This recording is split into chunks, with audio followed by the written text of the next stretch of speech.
Sir এই যে loan আমার মায়ের মিলাদে তবারক। তোমার মায়ের মিলাদের তবারক মানে বুঝলাম না। ও স্যার আমার মায়ে 15 দিন আগে মারা গেছে, মিলাদ করলাম তাই আপনার তবারক দিলাম, খান। তোমার মা মারা গেছে? দেখেন স্যার আমার মা মারা গেছে, আর আমার মা যে মারা গেছে না এর জন্য কোনো না কোনো ভাবে দায়ী আপনিই। আপন তোমার মাথা ঠিক আছে? তুমি কি বলছো আমাকে? তোমার মায়ের মৃত্যুর জন্য আমি কেন দায়ী হব? হ স্যার আমি ঠিকই কইতেছি। আমি আপনার কাছে অ্যাডভান্স কিছু টাকা চাইছিলাম, 50,000 টাকা। আমি কইছিলাম যে 50,000 টাকা আমি কাম করে শোধ করে দেবো। আমার মায়ে অসুস্থ, ডাক্তার দেখানো লাগবো, কিন্তু স্যার আপনি সে টাকাটা দেন নাই। আর এই লেগে আমি ডাক্তারও দেখাইতে পারি নাই। আমার মাটা মারা গেছে, আর আমার মা মারা যাওয়ার জন্য দায়ী আপনিই। দেখো আপন, আমি খুব ভালো করে বুঝতে পারছি যে তোমার মা মারা গেছে, এখন তোমার উল্টাপাল্টা চিন্তা আসতে পারে। তার মানে এই না যে তুমি আমাকে এইভাবে ব্লেম করবা। আমি টাকা দিচ্ছি, 50,000 টাকাই দিচ্ছি। তুমি অ্যাডভান্স চেয়েছো, আমি দিচ্ছি। আমি মোনার হাতে দিচ্ছি। কেন তুমি টাকা পাও নাই? হ্যাঁ স্যার, মোনা ম্যাডামই তো আমারে কইছে যে আপনি কোনো অ্যাডভান্স টাকা দিতে পারবেন না, টাকা দিলে নাকি আমি পালামু, এর লেগে আপনি টাকা দেন নাই। আর মোনা ম্যাডাম না কইলে আমি এই কথা কইতে জানবো। আপনার থেকে চাইছি আমি 50,000 টাকা, আপনি আমার দিয়েছেন খালি 10,000 টাকা। এই 10,000 টাকা দিয়ে আমার মায়ের আমি ডাক্তার দেখামু কিভাবে কোন? বুঝতে পারছি। এক মিনিট।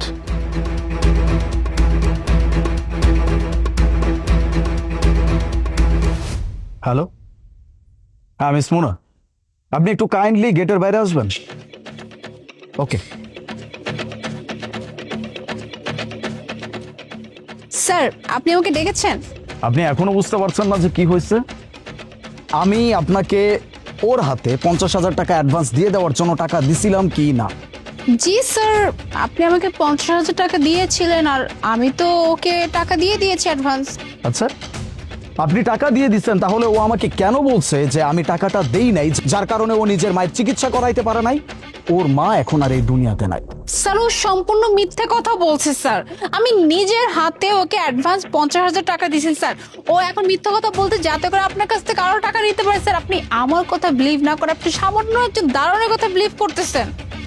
না না না স্যার, আমি সত্যি কথাই কইতেছি। মোনা ম্যাডাম আমারে খালি 10,000 টাকা দিছে, আর কইছে স্যারে কোনো অ্যাডভান্স টাকা দিতে পারবো না। মিস মোনা, আপনার হয়তো এই ব্যাপারটা মাথায় নাই যে আমার পুরো অফিসের প্রত্যেকটা জায়গায় সিসিটিভি ক্যামেরা লাগানো আছে।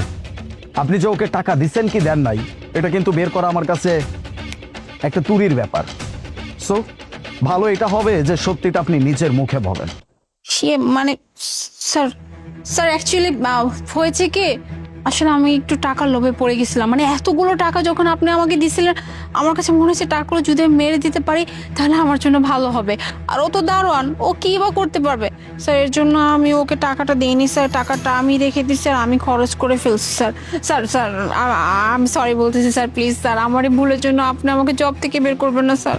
What rubbish! একটা মানুষের মানসিকতা এতটা নিচে কিভাবে যেতে পারে? হ্যাঁ, একটা ছেলে তার মায়ের চিকিৎসা করানোর জন্য আমার কাছে অ্যাডভান্স চাইছে, আমি সেই টাকাটা আপনার হাতে দিচ্ছি। আপনি আপনার লোভের কারণে সেই টাকাটা তার হাত পর্যন্ত পৌঁছা দেন নাই, আর যেই কারণে যেটার পরিণতি স্বরূপ তার মা আজকে এই দুনিয়াতে নাই, এটার জন্য আমাকে সে ব্লেম করতেছে। আমি নাকি তাকে টাকা দেই নাই, দ্যাটস ওয়াই সে তার মায়ের চিকিৎসা করাইতে পারে না, এই জন্য তার মা মারা গেছে। কিন্তু সবকিছুর মূলে ছিলেন আপনি, একটা লোভ। আপনার লোভের কারণে আজকে একটা ছেলে তার মাকে হারাইছে। আপনি বুঝেন নিজের গর্ভধারিণী মাকে হারানোর কষ্টটা? আপনি বুঝেন? আপনি আপনি কেমন মানুষ? সামান্য কিছু টাকার লোভ আপনি সামলাইতে পারলেন না? আপনার কি স্যালারি কম? আপনি এই কোম্পানির ম্যানেজার, 80,000 টাকা আপনি স্যালারি পান, তারপরে আপনি একটা মানুষের অ্যাডভান্সের টাকা মেরে দিলেন। সে তার মায়ের চিকিৎসা করাইতে পারলো না। স্যার আমি বুঝতে পারছি যে স্যার আমি অনেক বড় একটা অন্যায় করে ফেলছি স্যার। আমি আপনাকে প্রমিস করতেছি স্যার, ওর যত পাওনা আছে আমি সব পরিশোধ করে দিব স্যার, আপনি আমাকে মাফ করে দিন। কি ফেরত দিবেন আপনি? হ্যাঁ, কি ফেরত দিবেন ওকে? ওকে ফাইন, আপনার তো ফেরত দেওয়ার খুব ইচ্ছা, তাহলে এক কাজ করেন, এই ছেলেটার মাকে তার কাছে ফিরিয়ে দেন। পারবেন না? আপনি পারবেন একটা মৃত মানুষকে কবর থেকে তুলে এনে তাকে জীবিত করে তার সন্তানের সামনে হাজির করতে? তাহলে কেন এরকম একটা কাজ করবেন? আমি পারবো, আমি এইটা পারবো যে আপনার মতো একটা অমানুষকে আমার কোম্পানিতে না রাখা। আমি ভুল করছি যে আপনার মতো একটা স্টাফকে আমি আমার কোম্পানিতে অ্যাপয়েন্ট করছি। যান যান, আপনার আপনার কোনো দরকার নাই আমার এখানে। ওয়েট, আমি আপনাকে শাস্তি দিব না, শাস্তি ও আপনাকে দিবে। আপন তুমি নিজে বলো ওর কি শাস্তি তুমি চাও? তুমি যা বলবো আমি ওকে সেই শাস্তিটাই দিব।